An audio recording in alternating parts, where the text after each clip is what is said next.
श्री स्वामी समर्थ सर्व माझ्या ताईंना माझा नमस्कार।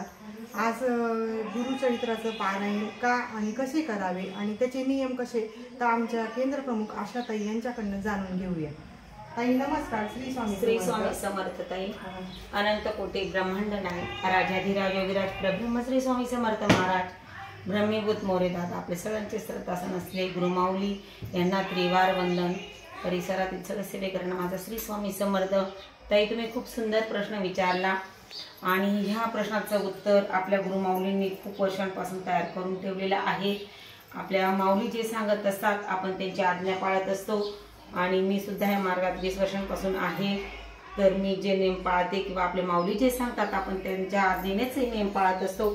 तर थोडक्यात सांगायचं म्हणजे पहिल्या दिवसापासून पारायण चालू होण्याच्या आदल्या दिवशी आपण 4 कुत्रे आणि एका गाईला पोळी खाऊ घालतो आणि सकाळी सकाळी केंद्रात आल्यानंतर अगरबत्ती खडीसाखर नारळ ठेवून स्वामींना विनंती करत असतो की माझ्या जीवनातल्या काही अडी अडचणी असतील म्हणजे असा संकल्प करायचा असतो।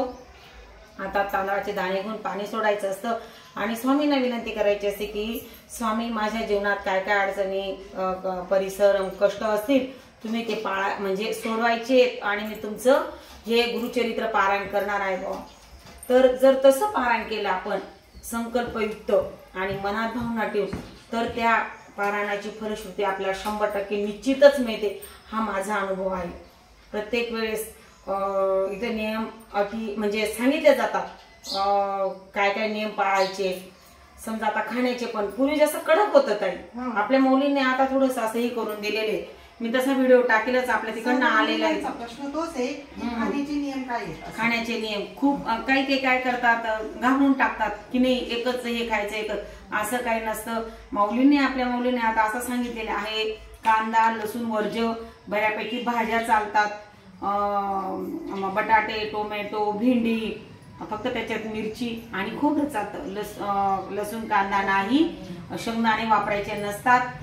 तर भरपूर झालं आपल्याला एवढं खायला। दूध खायचं दही खायचं नाही दहीमध्ये काय असतं त्याच्यात मावशी आजार तयार होतात म्हणजे जंतू तयार होतात। आपण ते जंतू खाल्ले म्हणजे हत्या केल्यासारखं होतं म्हणून दही खायचे नसते।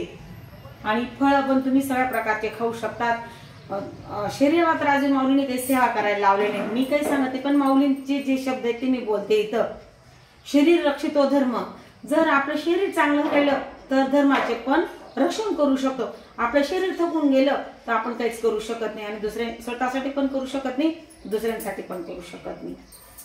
आणि महत्त्वाचा प्रश्न असा आहे की झोपताना चटईवरच झोपावे का नाही। जर तुम्ही लोकरची नवीन गादी भरून आणलेली असेल स्पेशल तीच गादी नेहमी वापरत असाल स्वच्छ धुतलेलं कापड त्याच्यावर अंतरलेलं असेल गोधडी सोडून चटई म्हणा बेड कव्हर म्हणा ब्लँकेट म्हणा स्वच्छ धुतलेलं कापड जर असलं असं नाही। बऱ्याच मातांचं कसं माय पारायण चालूचे पारायण नवेच कपडे पाहिजे हे असं काही नसतं। पाणी इतकं पवित्र असतं त्याच्यात धुतलेला कपडा हा पवित्र होऊन जातो आणि शुद्ध होतं। फक्त फाटलेलं वस्त्र घालायचं नसतं ब्ल्यू कलर नाही ब्लॅक तर चालतच नाही। मी नेहमी सांगते ते ब्लॅक बरं झालं तुम्ही आज व्हिडिओ तयार केला। नवीन दादा ताई येत असतात त्यांना माझी विनंती केंद्रात की ब्लॅक कलरचे कपडे वापरू नका। त्याच्यापासून जी सेवा इथं होते त्याची ऊर्जा तर कमीच होते परंतु तुम्हाला सुद्धा त्याचा खूप त्रास आहे वापरणाऱ्यांना कारण भूत पिशाचाचं आवडतं असतं ते। आता 4-5 दिवसापूर्वी एका ताईने म्हटलं की दादा काळे कपडे घालून आले तुम्ही मग ते एकदम जोरात बोलले की मी ऐकलं ते की नाही कोणत्या पुस्तकात सांगितलेले नाही कोणत्या देवाने सांगितलं का असं नाही। उत्तर देताना सुद्धा समोरच्याने व्यवस्थित उत्तर दिलं पाहिजे कारण हे संस्कार केंद्र आहे इथं खूप छान माहिती दिली जाते। जर तुम्ही सगळ्यांनी घेतलं तुम्ही आम्ही सगळं पालन जर केलं तर आपल्याला खूप रिझल्ट मिळतो। आपले लेकरं आपला परिवार सगळा सुसंस्कारी असा घडतो।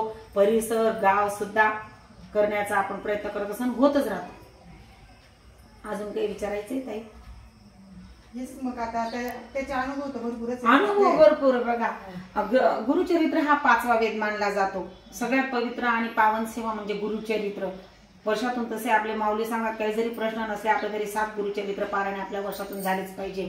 आपण सेवेकरी बऱ्यापैकी प्रयत्न करत असतो।